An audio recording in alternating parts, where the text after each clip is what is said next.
Hello students, welcome to RHchemistry. So ತಮಗೆಲ್ಲ ಗೊತ್ತಿರೋ ಹಾಗೆ ನಿನ್ನೆ ರಾತ್ರಿ 11:30 ನಂತರ ನೀಟ್ 2022 ರಿಸಲ್ಟನ್ನು ಅನೌನ್ಸ್ ಮಾಡಿದ್ದಾರೆ. ಸೊ ನೀವು ಇನ್ನೂ ಕೂಡ ರಿಸಲ್ಟನ್ನು ನೋಡಿಲ್ಲ ಅಂತಂದರೆ ಸೊ ನೀವೇನು ಮಾಡಬೇಕು ಅಂತಂದರೆ ನೀಟ್ ರಿಸಲ್ಟನ್ನು ನೋಡೋದಕ್ಕೆ ಈ ಒಂದು ವೆಬ್ಸೈಟಲ್ಲಿ ಈ ಕೆಳಗಡೆ ನೀವು ಈ ರೀತಿ ನೋಡ್ತಾ ಹೋದಾಗ ಇಲ್ಲಿ neet.nta.nic.in ವೆಬ್ಸೈಟಿಗೆ ಹೋಗಿ ನೀಟ್ ಯೂಸ್ result link 1, result link 2, result link 3 ಅಂತ ಇದೆ. ಯಾವುದನ್ನಾದರೂ ಕ್ಲಿಕ್ ಮಾಡಿ. ಸೊ ಕ್ಲಿಕ್ ಮಾಡಿದ ಮೇಲೆ so you are going to see your application number ಅಂತ ಕಾಲಮ್ ಕಾಣಿಸ್ತದೆ. ಅಪ್ಲಿಕೇಶನ್ ನಂಬರ್ನ ಹಾಕಿ. So you have to put your day, month and year of date of birth. So security pin ಕೆಳಗೇನು ಕಾಣಿಸ್ತಾ ಇದೆ ಅದನ್ನು ಹಾಕಿ ಸಬ್ಮಿಟ್ ಮಾಡಿ. You are going to get your result. So ಈ ಒಂದು ವಿಡಿಯೋದಲ್ಲಿ ಸೊ ನಾವು ಡಿಸ್ಕಸ್ ಮಾಡೋದಕ್ಕೆ ಹೊರಟಿರೋದು ಸೊ ಯಾವ ರೀತಿ ರಿಸಲ್ಟ್ ಅನೌನ್ಸ್ ಆಗಿದೆ ಅಂದರೆ ನೀವು ಇಲ್ಲಿ ನೋಡ್ಬೋದು, ಕ್ಲಿಯರ್ ಕಟ್ ಆಗಿ ಇಲ್ಲಿ ಕೊಟ್ಟಿದ್ದಾರೆ. ಎಷ್ಟು ಜನ ಅಪಿಯರ್ ಆಗಿದ್ರು, ಎಷ್ಟು ಜನ ಕ್ವಾಲಿಫೈ ಆಗಿದ್ದಾರೆ ಎಲ್ಲವನ್ನೂ ಕೂಡ ಕೊಟ್ಟಿದ್ದಾರೆ. ಸೊ ನಮಗೆ ಸಂಬಂಧಪಟ್ಟಿದ್ದು ಸೊ ಕರ್ನಾಟಕದ ಕಡೆಯಿಂದ ಎಷ್ಟು ಜನ ಕ್ವಾಲಿಫೈ ಆಗಿದ್ದಾರೆ, ಎಷ್ಟು ಜನ ಅಪಿಯರ್ ಆಗಿದ್ದಾರೆ ಅಂತ ನೋಡಿದರೆ ಸೊ ಈ ವರ್ಷದ ಕಟ್ ಆಫನ್ನು ನೋಡಿ. ಅನ್ರಿಸರ್ವ್ಡ್ ಆ್ಯಂಡ್ EWS ಕ್ಯಾಟಗರಿ ಅವರಿಗೆ 138 ಮಾರ್ಕ್ಸಿಂದ 720ಗೆ 50th ಪರ್ಸೆಂಟೈಲ್ ಇತ್ತು 2021ನಲ್ಲಿ. ಬಟ್ 2022ದಲ್ಲಿ 117 to 715 ಇದೆ. ಸೊ 117 to 715 ಇದೆ. So 8,81,402 students have passed, qualified ಅಂತ ಹೇಳ್ಬೋದು. ಇನ್ನು OBCಯಲ್ಲಿ ಸೊ 93 to 116 ಇದೆ. SCಯಲ್ಲಿ 93 to 116 ಇದೆ. ಅಂದರೆ ಈ ಒಂದು ರೇಂಜ್ ಇಷ್ಟು ಜನ ಸ್ಟೂಡೆಂಟ್ಸ್ಗಳು ಅಂದರೆ minimum marks for the SC or ST or OBC to qualify for the NEET ಅಂತಂದರೆ ಈ ವರ್ಷದ ಒಂದು ನೀಟ್ ಅಂತಂದರೆ 93 ಮಾರ್ಕ್ಸ್. ಅದೇ ಅನ್ರಿಸರ್ವ್ಡ್ ಏನಿದ್ದಾರೆ ಅವರಿಗೆ 117. ಈ ವರ್ಷದ ಹೈಯೆಸ್ಟ್ ಮಾರ್ಕ್ಸ್ 720 ಯಾವೊಬ್ಬ ವಿದ್ಯಾರ್ಥಿಯೂ ಕೂಡ ಬಂದಿಲ್ಲ. ಸೊ ಬಂದಿರೋದು 715 ಮಾತ್ರ.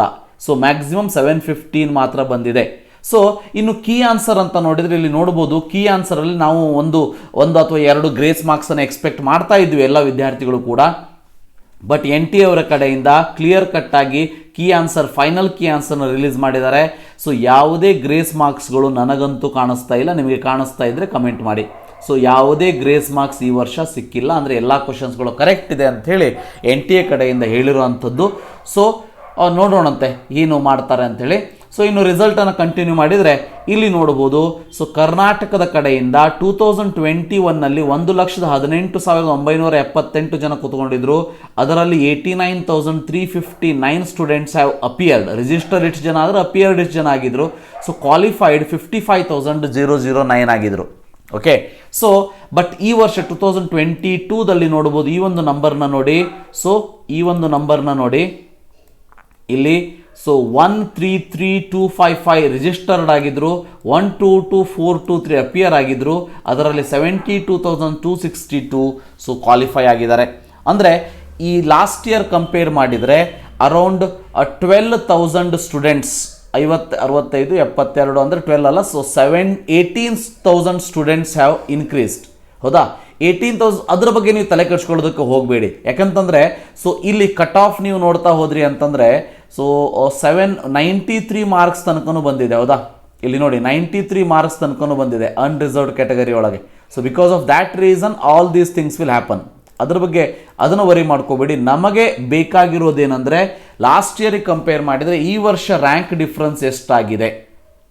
ಹೌದಾ? ಸೊ ಕರ್ನಾಟಕದ ವಿದ್ಯಾರ್ಥಿಗಳ ಕಡೆಯಿಂದ ಒಂದು ಒಳ್ಳೆಯ ಪರ್ಫಾರ್ಮೆನ್ಸ್ ಅಂತಲೇ ಹೇಳ್ಬೋದು. ಸೊ ಕರ್ನಾಟಕದವರು ಟಾಪ್ 10 ಒಳಗೆ ಮೇಲ್ ಕ್ಯಾಂಡಿಡೇಟ್ ಒಳಗೆ 3 ಜನ ಇದ್ದಾರೆ. ಸೊ ಫಿಮೇಲ್ ಕ್ಯಾಂಡಿಡೇಟ್ ಒಳಗೆ 3 ಜನ ಇದ್ದಾರೆ. ಅಂದರೆ total 6 students are there in top 10 candidates ಅಂತ ನಾವು ಹೇಳ್ಬೋದು. ಸೊ ಅಂದರೆ ಟಾಪ್ 10 ರ್ಯಾಂಕಿಂಗ್ ಒಳಗೆ ಸೊ ಮೇಲ್ 3, ಫಿಮೇಲ್ 3 ಅಂಥೇಳಿ, ಮೇಲ್ ಟಾಪ್ 10ನಲ್ಲಿ 3, ಫಿಮೇಲ್ ಟಾಪ್ 10ನಲ್ಲಿ 3 ಅಂತ ಹೇಳ್ಬೋದು. So 715 mark is highest this year ಅನ್ನೋದು ಗೊತ್ತಿರಲಿ. ಸೊ ಇನ್ನು ಲಾಸ್ಟ್ ಇಯರಿಗೆ ಕಂಪೇರ್ ಮಾಡಿ ಈ ವರ್ಷ ಕಂಪೇರ್ ಮಾಡಿದರೆ ನಾನು 1-2 ಮಾರ್ಕ್ಸನ್ನು ನೋಡಿರೋ ಅಂಥದ್ದನ್ನು ನಾನು ನಿಮಗೆ ಹೇಳಿಬಿಡ್ತೀನಿ. ಸೊ ಫಾರ್ ಎಕ್ಸಾಂಪಲ್ ಇದು ಲಾಸ್ಟ್ ಇಯರ್ದು ಒಂದು ಮಾರ್ಕ್ಸು. ಸೊ ಈ ವರ್ಷ 591 ಬಿದ್ದಿರುವಂಥ ಒಬ್ಬ ವಿದ್ಯಾರ್ಥಿಗೆ ಸೊ 25,000 ಚಿಲ್ಲರೆ ರ್ಯಾಂಕ್ ಬಂದಿದೆ.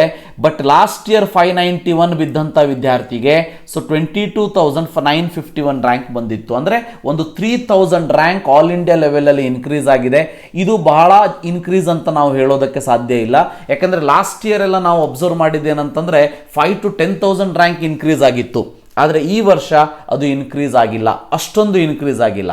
ಅಂದರೆ 591ಗೆ ಲಾಸ್ಟ್ ಇಯರ್ 25,000 ಇದ್ದರೆ ಈ ವರ್ಷ 22,000 ಇದೆ. ಈ ರೀತಿಯಾಗಿ ಇನ್ನು 470 ಮಾರ್ಕ್ಸ್ನ ಒಂದು ಎಕ್ಸಾಂಪಲ್ ನಿಮಗೆ ಹೇಳ್ತೀನಿ. ಸೊ 470 ಮಾರ್ಕ್ಸ್ನ ಬಿದ್ದಿರುವಂಥದ್ದನ್ನು ನಾನು ಯಾವಾಗ ಕಂಪೇರ್ ಮಾಡಿದೆ, ಸೊ ಅದರಲ್ಲಿ ನೋಡಿದಾಗ ಸೊ ಅರೌಂಡ್ 490 ಮಾರ್ಕ್ಸನ್ನು ನೋಡಿದಾಗ ಸೊ ಅರೌಂಡ್ 91,000 ಈ ರೀತಿ ಬಂದಿರೋ ಅಂಥದ್ದು. ಲಾಸ್ಟ್ ಇಯರ್ 93,000 ಈ ರೀತಿ ಬಂದಿರೋ ಅಂಥದ್ದು. ಈ ವರ್ಷ 93 ಅಂತಂದರೆ ಮೇ ಬಿ 92,800 92,500 ಅಂದರೆ ಓನ್ಲಿ 500 to 600 ಡಿಫರೆನ್ಸಲ್ಲಿ ರ್ಯಾಂಕ್ ಬಂದಿರೋ ಅಂಥದ್ದನ್ನು ನಾವು ಅಬ್ಸರ್ವ್ ಮಾಡಬಹುದು. ಅಂದರೆ ಈ ವರ್ಷ ಮೊದಲ ಐ ಥಿಂಕ್ ಒಂದು 550 ಮಾರ್ಕ್ಸಿನ ಒಳಗಡೆ ಒಂದು 3,000 ರ್ಯಾಂಕಿನ ಡಿಫರೆನ್ಸ್ ಆಗಿದೆ ಕಂಪೇರ್ ಟು ಲಾಸ್ಟ್ ಇಯರ್. 550ರಿಂದ 500ನ ಒಂದು ರೇಂಜ್ ಒಳಗೆ ಒಂದು 2,000 ಅಥವಾ 1,000 ರ್ಯಾಂಕ್ ಡಿಫರೆನ್ಸ್ ಆಗಿದೆ. ಸೊ 500ನ ಕೆಳಗಿನ ರ್ಯಾಂಕ್ದವರಿಗೆ ಬಹಳಷ್ಟು ಡಿಫರೆನ್ಸ್ ಈ ವರ್ಷ ಕಂಡಿಲ್ಲ. ಅಂದರೆ ಕಂಪೇರ್ ಟು ಲಾಸ್ಟ್ ಇಯರ್ ಈ ವರ್ಷ ರ್ಯಾಂಕ್ ರಿಮೇನ್ಸ್ ಅಂದರೆ 3,000ಇಂದ 2,000 ರೇಂಜ್ ಒಳಗೆ ಸೇಮ್ ಇದೆ ಅಂತ ಹೇಳ್ಬೋದು. ಅಂದರೆ ಇದು ನಮಗೆ ಒಂದು ಖುಷಿ ಕೊಡುವಂಥ ವಿಚಾರ. ಯಾಕಂತಂದರೆ ಈ ವರ್ಷ ಕರ್ನಾಟಕದ ವಿದ್ಯಾರ್ಥಿಗಳ ಬಗ್ಗೆ ನಾನು ಮಾತಾಡಿದರೆ ಡೆಫಿನೆಟ್ ಆಗಿ ಮೋರ್ ದ್ಯಾನ್ 500-600 ಸೀಟ್ಸ್ ಈ ವರ್ಷ ಜಾಸ್ತಿ ಆಗಿರೋದ್ರಿಂದ ಡೆಫಿನೆಟ್ಲಿ ಇದು ಒಂದು ಆಶಾದಾಯಕ ಬೆಳವಣಿಗೆ ಅಂತ ಹೇಳ್ಬೋದು. ಸೊ ನೋಡೋಣಂತೆ ಯಾವ ರೀತಿ ಆಗ್ತದೆ ಅಂತೇಳಿ. ಸೊ ಮುಂಬರುವ ದಿನಗಳಲ್ಲಿ ಸೊ ಎಲ್ಲ ಕಾಲೇಜಸ್ಗಳ ಕಟ್ ಆಫ್ಗಳನ್ನು ಕೂಡ ಕೊಡ್ತಾ ಹೋಗ್ತೀನಿ. ಸೊ ವಿಡಿಯೋವನ್ನು ಶೇರ್ ಮಾಡಿ ನಿಮ್ಮ ವಿದ್ಯಾರ್ಥಿಗಳಿಗೂ ನಿಮ್ಮ ಫ್ರೆಂಡ್ಸ್ಗಳಿಗೂ. So thank you for watching. Have a nice day.